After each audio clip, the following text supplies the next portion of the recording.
Welcome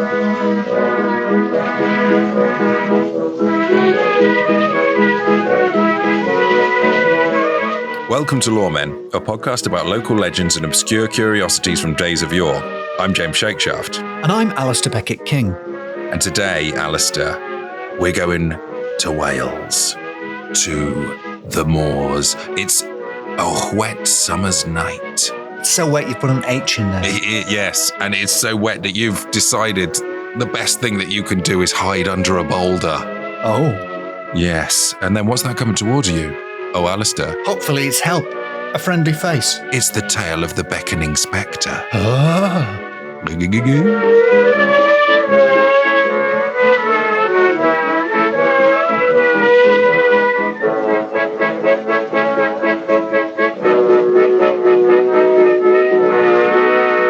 So, Alasdair, I've got a real... Hello, James. Hello, Alasdair. I've got a real spooky one for you. Okay, I'm ready to be spooked. I couldn't be more ready to be spooked. This is from the book, Haunted Wales.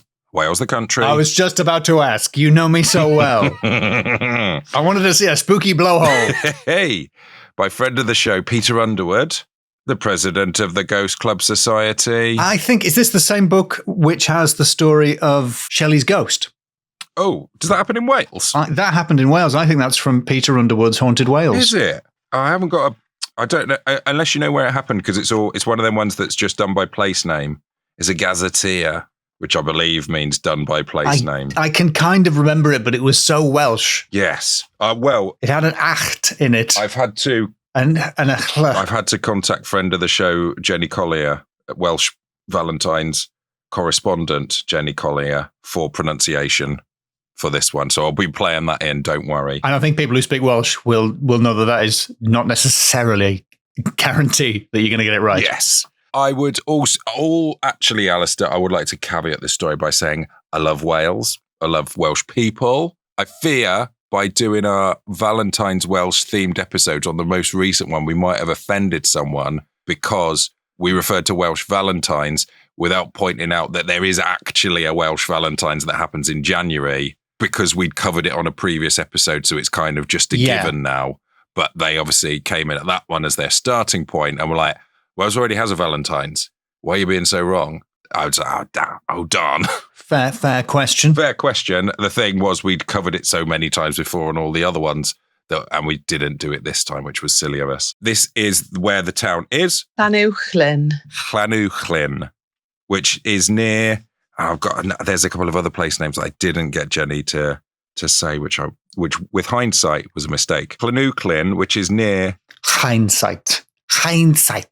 Let's get more Scouse, which if you look at a map, it's basically is in Wales. That's North Wales. I was doing North Wales, maybe. Dolgellau and Bala, which is an area once known as the Penmawr Hollow. In that area, Alasdair, there is a haunted river. Oh, sorry. Yeah, I realised you were pausing for me to react. Mm-hmm. Oh. Yes, we got a haunted river here, Alasdair. Wow, the whole river? I think technically it's just a section and somewhere else we'll get into that. Right. So according to Peter Underwood, friend of the show, there is a first-hand experience of this, which was published in 1825. And then Peter Underwood goes on to say that Elliot O'Donnell told me that he knew someone had an almost identical experience in this wild place more than 100 years later. It's lovely when friends are friends, isn't it? Yeah. So that's two friends of the show being friends in real life. Two people who are actually friends with actual people, as opposed to people whose books we've read. Yeah. They're not really friends of the show. They don't know us at all. And in some cases, are dead. I'm thinking both. I have interacted with Peter Underwood's grandson. Shout out, Adam. He sent us those books that we gave away. Seance! ! Yes. Anyway. That was very nice. Yeah, lovely bloke. Anyway, 1825, Alasdair. It's 1825? It's 1825. Beethoven's Symphony No. 9 has recently premiered. The 9th in the popular series, the Beethoven franchise. There are a lot of sequels happened in this year, it seems. So yeah, Beethoven's Symphony 9, which that's Ode to Joy. Oh yeah. Ode to Joy. Yeah. Which sounds like the old German theme tune. And then there's Deutschland, Deutschland über alles. Yeah, fair enough. And them Nazis blooming loved it. In fact, they played... Which one did they like? Both of those? Well, both of them, but they did like Ode to Joy. Did they? The Nazis liked Ode to Joy? They didn't seem that cheerful. I'm not an expert, but whenever you see a picture of them, they seem to be having a terrible time. I think it's one of them, they could probably chanted it in a real sort of hooligan manner. Yeah. But a bit more German. And bit obnoxious. They actually played it at Hitler's birthday one time. Did they? So well, that's ruined it. even the Nazis feared copyright that much, and they didn't do Happy Birthday. They wouldn't use Happy Birthday. The last French king was crowned, Charles X, which again is, the X'd in the ongoing French king franchise of Charles. So hold on, the last French king was crowned in 1825. But hadn't the revolution already happened? Yeah, I think so. I think they went back to it for a bit. What? I think they went back to it for a bit, and then they undid it again. Did they? Yes. That's where we went wrong. We never undid it again. We went back to check. Maybe King's was better. And then we just stuck with it. Yeah, so they got up to Charles X, which is a bit like Fast and Furious X or Fast X. It was the House of Bourbon. Charles X, last king of France. The House of Bourbon? It says he was from the House of Bourbon. I don't know if it's Bourbon, like the biscuit. I'm thinking of the biscuit. Or bourbon, like the whiskey. I don't know. Probably like the biscuit. Bourbon. Bourbon. Bourbon. Bourbon. Yeah. Like you couldn't go to a corner shop and buy a packet of Bourbon. It's not Bourbon like the biscuit or bourbon like the drink. It's Bourbon like the Netflix logo. And of course, Alasdair, the Duke of Schleswig-Holstein-Sonderburg-Beck, Frederick William, he changed his name from Frederick William, the Duke of Schleswig-Holstein-Sonderburg-Beck, to something shorter. Frederick William, to Frederick Wilhelm, Duke of Schleswig-Holstein-Sonderburg-Glücksburg. Oh, sorry. Did he change his name to Frederick Wilhelm, Frederick Wilhelm? No, I said William because I misread my own handwriting. It was Wilhelm. It was Wilhelm all along. It was always Wilhelm. It was Wilhelm's all the way down. Now, he is a guy.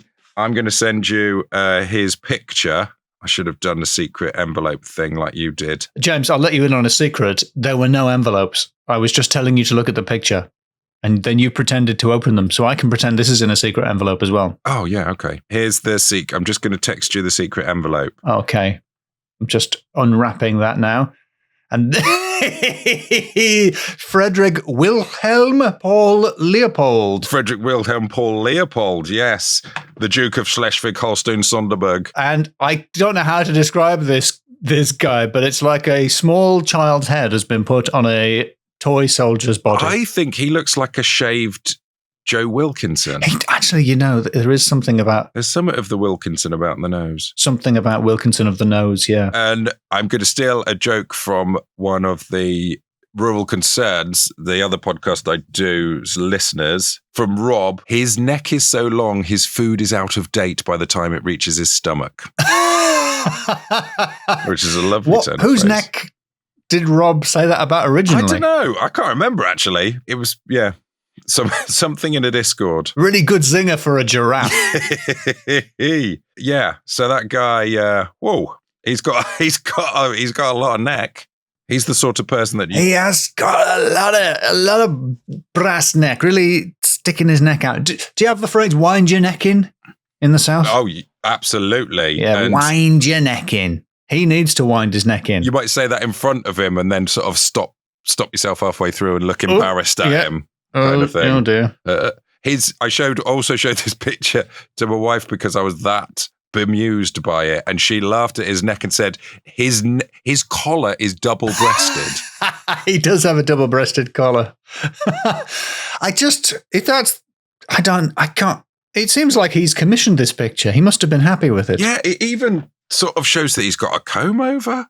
He's got like a bit of a brushed forward comb over, and he looks like a mostly shaved Joe Wilkinson.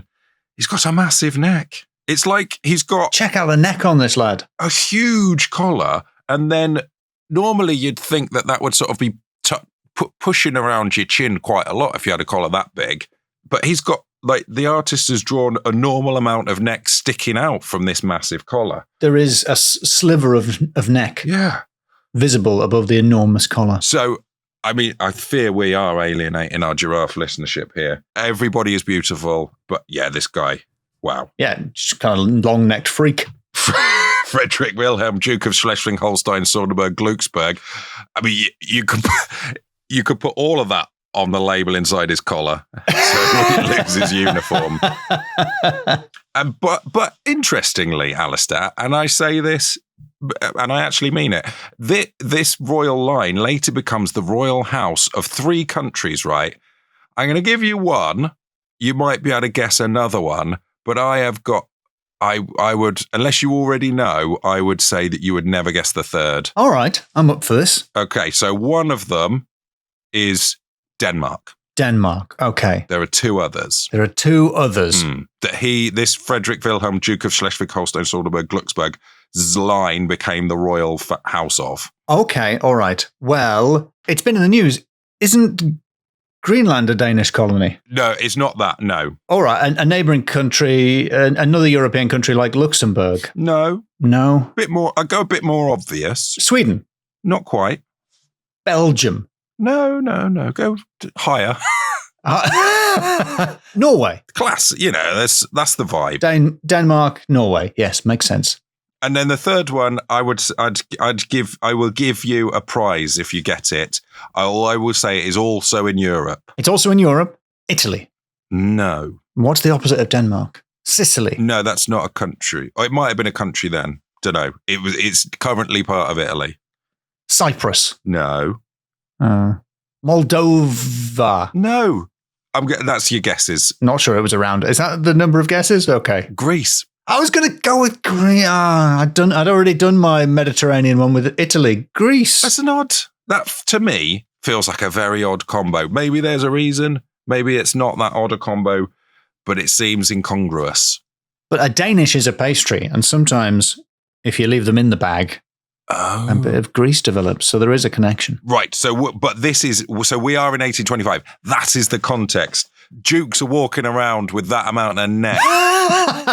Heads scraping the chandeliers, tinkling the crystals as they walk into a room. Their enormous heads swaying. Beethoven's... women swoon, just trying to lean back far enough to see. And it's accompanied by the soundtrack of Ode to Joy, and people are going, this new music's really hip. And I'm presuming old people are going, it's just a noise. Why do the old people sound like the Beatles? Well, it's just noise. It's just a noise. That's maybe, yeah, anyway. By the way, also, I learned this around the Beethoven's Night thing. Beethoven was fully deaf by this point, and the audience, to show that they were applauding, also waved their hankies. Oh, that's nice. So he'd properly know that they absolutely loved it. Although you can see people clapping, but it's still very thoughtful. So set against the background of this, on a wet summer night, that is when this particular haunting usually happens. It's when darkness... Set against the background of these events that all happened in other countries in the same year. Yes, in other places. We're in... In other completely unrelated places. We're in Wales, remember? We're in Wales, Llanuwchllyn. We're not in, Greece, Denmark, or Norway. We're in the dark countryside, where when darkness and heavy rain make a lone traveller or walker wary of the uneven road, and this is from Peter Underwood's description, he eventually finds himself scrabbling and stumbling and making his way with extreme difficulty.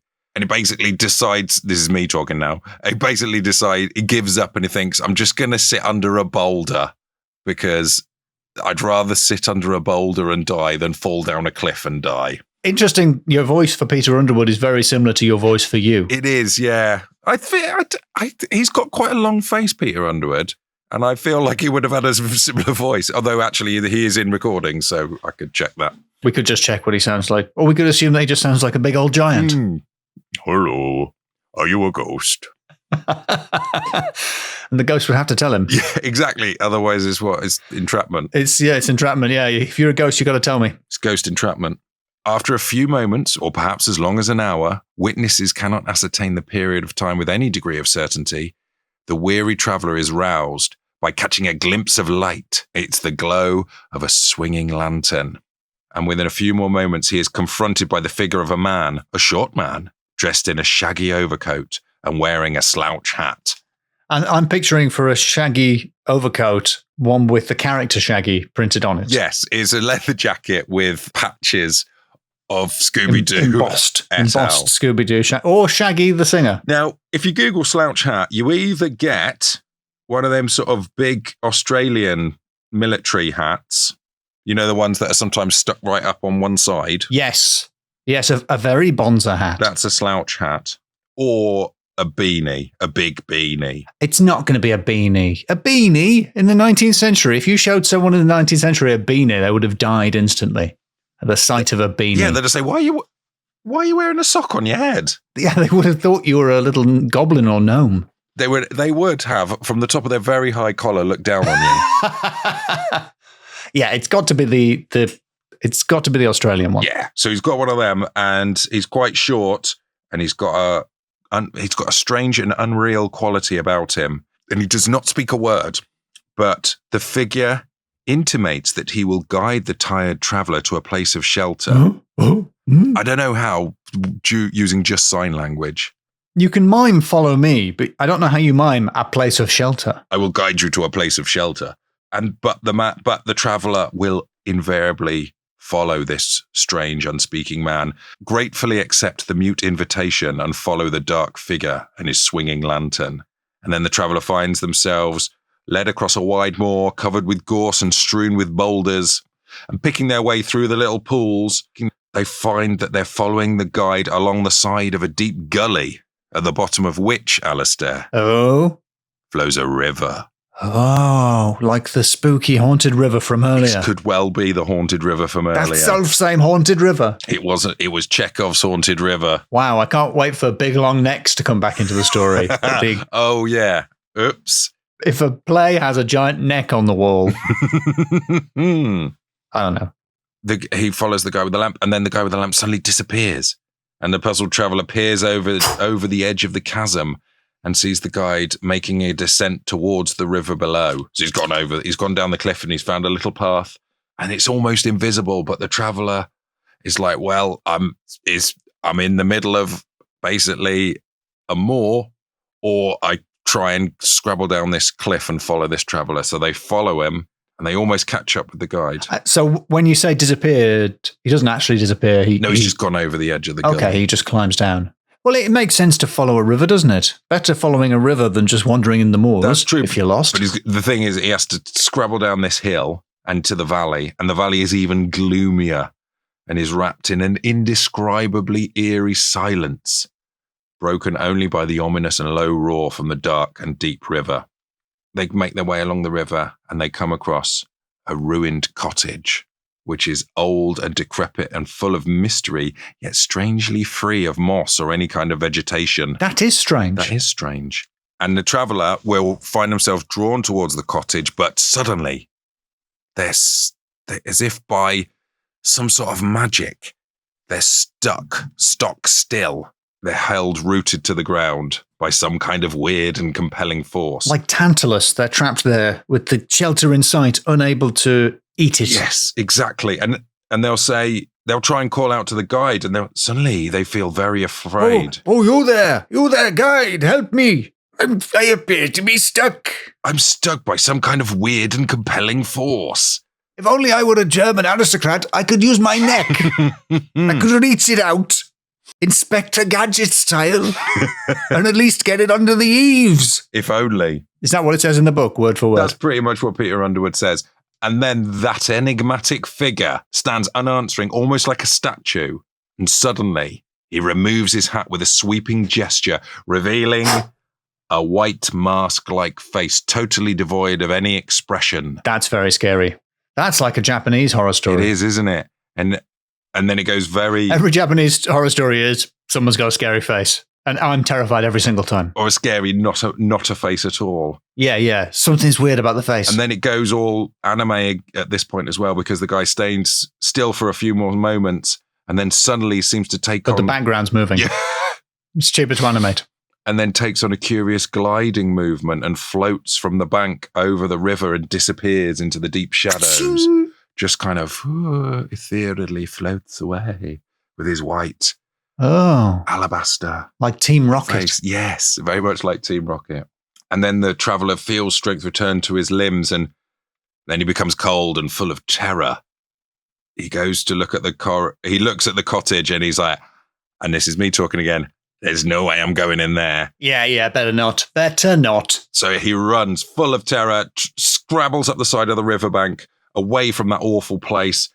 After something like 2 hours of wandering, first in one direction and then in another, he comes across an inn finally and finds shelter for the rest of the night. And that is a real inn. It's not a spectral inn. It's not a elfin pun. Very good. It's not an elfin inn. It's a real inn. And the next morning, the landlord tells him the story of that cottage. And would you like to hear that story, Alasdair? Yes, I would. In a broad Welsh accent, if possible. Okay, well then. The landlord tells him that ruined cottage he describes has long been regarded as badly haunted. Oh no, badly haunted. Badly haunted. And it was occupied by a man named Evans. I'm not making it up. That doesn't really narrow it down. And his wife. And the story goes that the wife, at the suggestion of the husband, enticed a wandering peddler known as Black Dave into the cottage. And when she and her husband discovered that he had a little money, they waited until he was asleep. And then the wife sat on him while her husband cut his throat. I would have just said, they cut his throat. I wouldn't have led with, and then the wife sat on him. And then, because then the listener is going, how bad is that? And then the throat cutting happens. For me, the throat cutting is the big issue. Well, how about this then? They waited until he was asleep. And then the husband cuts the man's throat whilst the wife sat on him to hold him down, and it wasn't silly. It still seems a bit silly. It does seem a bit silly because he sat on him. It's like she's going to sort of put her knees on his biceps and pump his arms just to, like an older brother, then spit in his mouth. Why are you stabbing yourself? Well, you cut your own throat. Stop murdering yourself. Stop weighing your body down and chucking yourself in the flooded river. We are having a laugh, but this is, I was about to say, a real person. Probably not. This is but still, a real it's very ghost sad. story. It's very serious. Yes. A real ghost story. This is a bad haunting. Yeah, so they then weigh the body. They do actually weigh. They weighed the body down with stones and threw it into the flooding river. Do you think that's where the story ends, Alasdair? Yes. No, it isn't. Whoa! Because within days, the cottage mysteriously caught fire and Mrs. Evans was burned to death. Mrs. Evans taking the brunt of it. Well, her husband was also badly burned and also did die, so he was also burned to death, but just in a way, you might say they were both burned to death. He had enough time. He lingered long enough to make a full confession of the awful crime. Right, yeah. So I guess he was done low and slow.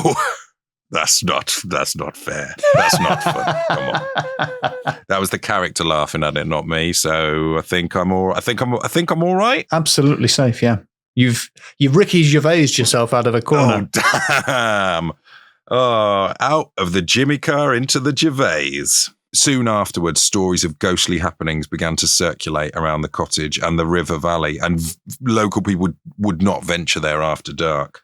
But every now and then, a traveller would find themselves encountering a dark, silent little man who bids them follow him. Wow, that's a really scary story. Who do we think the little man is then? Is the little man the victim, the peddler? I think that's Black Dave, yeah. So why is he trying to... I suppose he's probably upset about being sat on and throat slit. Yeah, I guess he's leading people to the cottage to say, this is a bad place. Don't forget the terrible... He's taking them there as a warning not to go there. Kind of, yeah.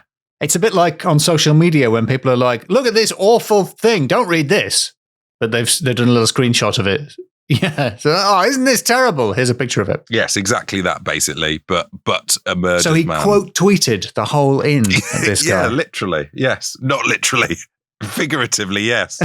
No, he literally quote tweeted it. That's wow. probably what he would do nowadays if he had ghost social media. such as Inscaregram. Very good. Just X. Yeah, that is quite a spooky letter. I want the listeners to know James didn't hesitate for a second before Inscaregram. Sometimes there's a long pause that we edit out before a pun while we try and think of one. James just came up with that. And that was live. Yep, you heard it at the speed it happened. It wasn't like some of that pre-prepared 1825 stuff. So there you go. Terrifying, right? Absolutely. Really, actually a frightening story. Yeah. I think I got a little bit too focused on her sitting on him. Yeah, I did think that undermined it. But then it's that when they put a mattress on a person to hold them down kind of thing. Yeah. It's important that she was part of the attack. That's the point, I think. She is complicit and active in the murder.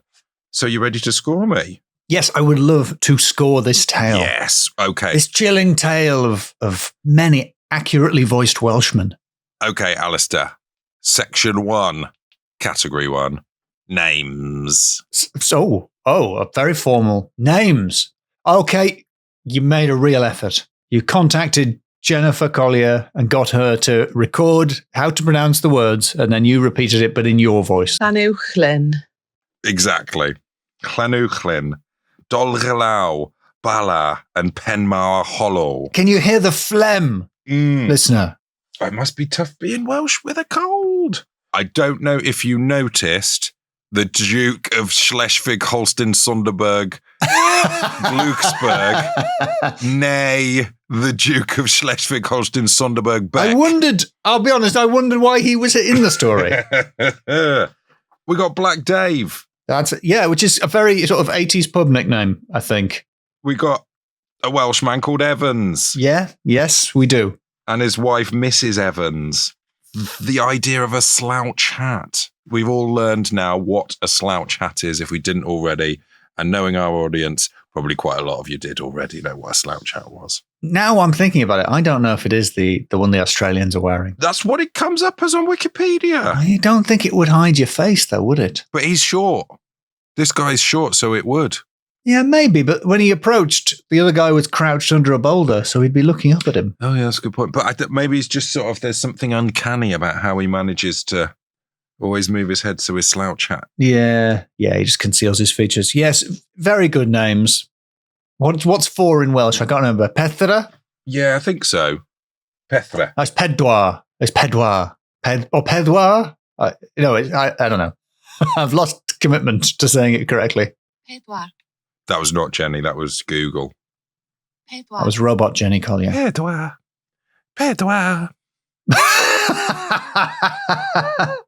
It's Pedwar. It's Pedwar out of Pimp. Pedwar out of Pimp. Yes, great. Okay, thanks. Fair enough. I went for it. I went hard for it and I got it. I'm happy with that. So that brings me to category the second, supernatural. I can't fault it, to be honest. A very, very spooky tale with murder and a ghost. I'm not sure that the river itself was haunted. It kind of feels like the land was haunted.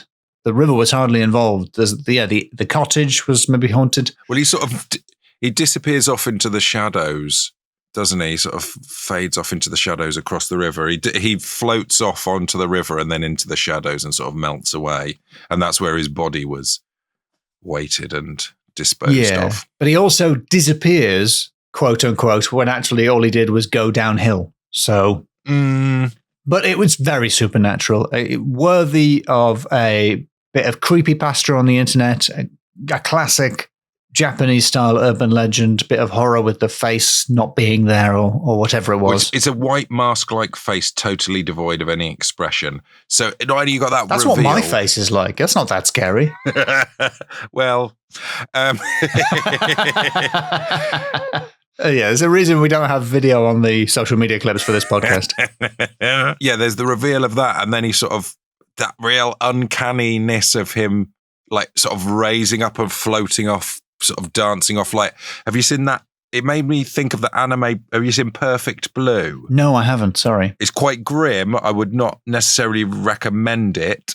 It is, I think the story goes that Darren Aronofsky had owned the rights for it for some time. There are a number of shots that are used in the film Requiem for a Dream, which again is very grim, and I would not. Not that cheerful. It sounds good, doesn't it? A dream. Whatever a requiem is, you'd think that would be a good thing if you didn't know what that meant. But let me tell you, it's not. Its harrowingness has only been compounded by the fact that it stars Jared Leto, unfortunately, which is like, oh no. Yeah. Anyway, that has a bit where there is a sort of spectral character that kind of dances off floating, like if you've played New Zelda, those little magician things that dance around. I haven't played New Zelda, I'm afraid. Okay, well, anyone who has will know exactly what this sort of weird dancing on air kind of thing, dancing off into the air. Spooky. Terrifying. So what was it? How does Perfect Blue compare to Grave of the Fireflies in terms of very devastating Japanese animation? It's pretty grim. It's a bit more sci-fi fantasy, but then it also has some like quite grim, triggery stuff that we don't talk about on this podcast. Oh, all right. Okay. Pretty bad then. Yeah. Not. It's no Spirited Away. It's no My Neighbor Totoro. Please. If you won't at least learn that katsu means cutlet, at least learn how to say Totoro. Sometimes you have that thing where you think you've had a brilliant idea and then you search for it. I thought My Neighbor John Totoro. Oh. And then you Google it and there's millions of them. So it's a 5 out of 5 for Supernatural. Has to be. 5 points for spooky, 5 points for unexplained. Yes. 5 points for My Neighbor John Totoro. Yeah. Oh, brilliant. Okay, third category then. Too Ode to Joyous. The sequel to Ode to Joy. Yeah. Yes. And then Throwed to Joy. No, actually, it's Ode to Joy Tokyo Drift. And then, it's Ode for Joy, which doesn't make sense. And you think they should have done that Ode to Joy with 2 as the 2. It kind of, maybe, but it kind of works. You could see it on a poster, Ode for Joy. And then it's just Ode, but the E is a 5, which also doesn't work. Does not work. The next one is The Joy. Then it's the Ode to Joy. And then it's Joy X. I think that's right.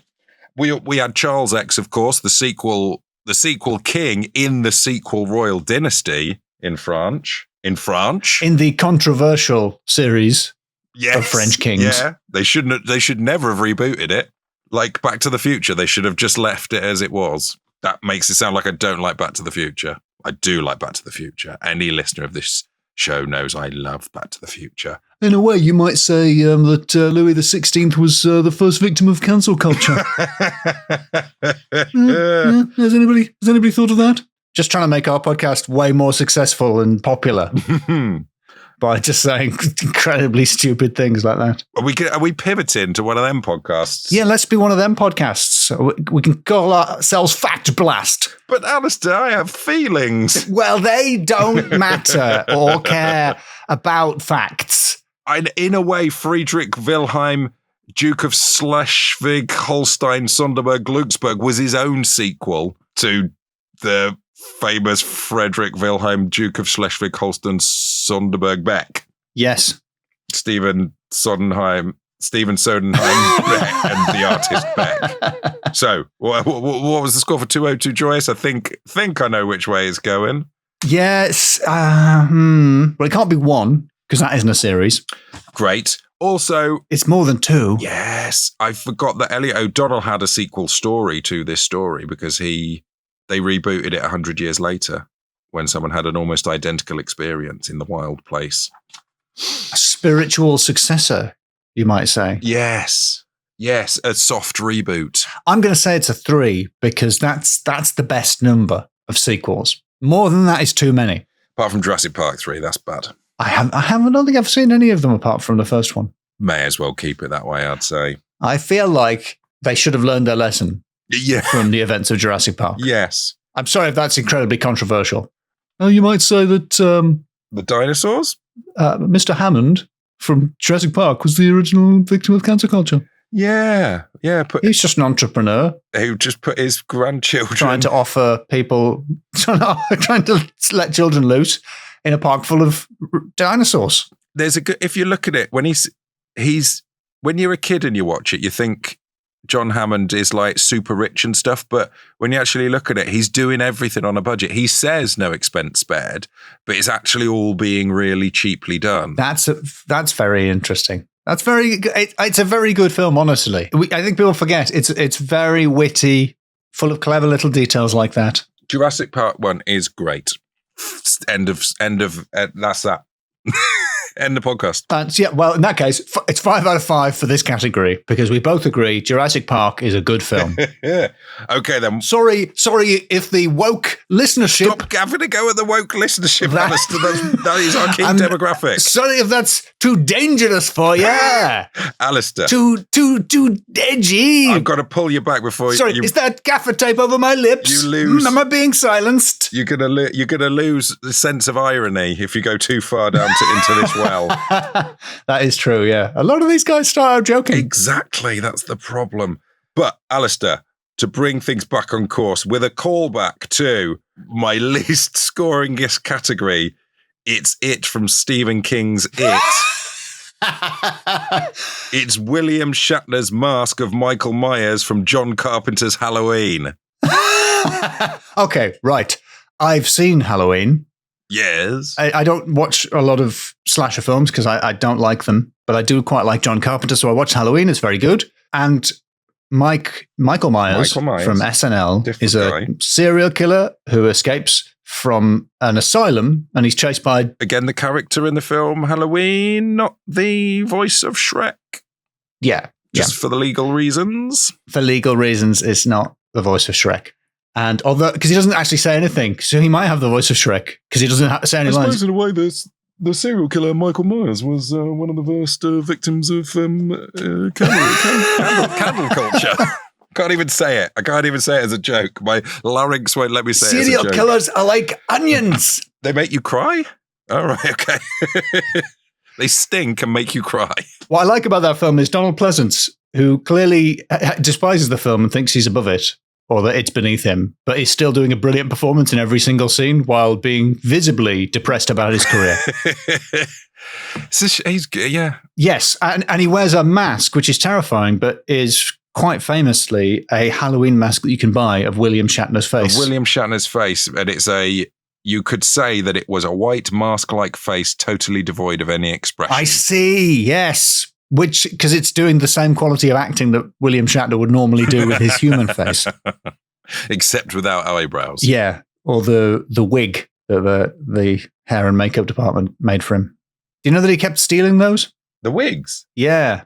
Really? And just wearing them normally. You would.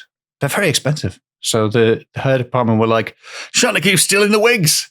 What are we going to do? They probably didn't have that accent. Shatner. Welcome to Hair and Makeup Department on Star Trek, the original series. We got a big problem. Shatner keeps stealing wigs. Not only they're splitting the bastard infinitive, he's stealing wig.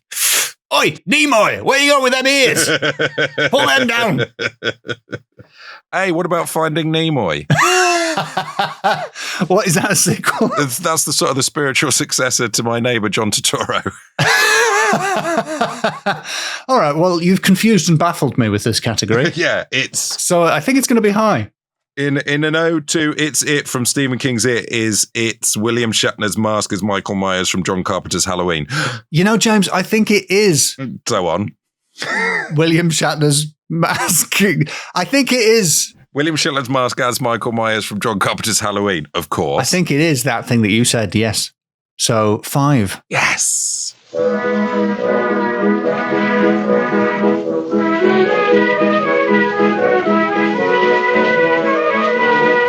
you go, lovely and spooky, wasn't it? Very spooky, very scary. So if you would like to hear some bonus episode stuff taken from that episode... Oh, it was too hot for the internet. Go to patreon.com/lawmenpod and join us. And if you don't want to do that, but you want to help the show in a different way, please give us a nice review on one of the places that you can give podcast reviews. And thank you very much for Joe for editing this. Thank you for listening to us. Thank you to all the law folk who already support us. Yeah, cheers, law folk.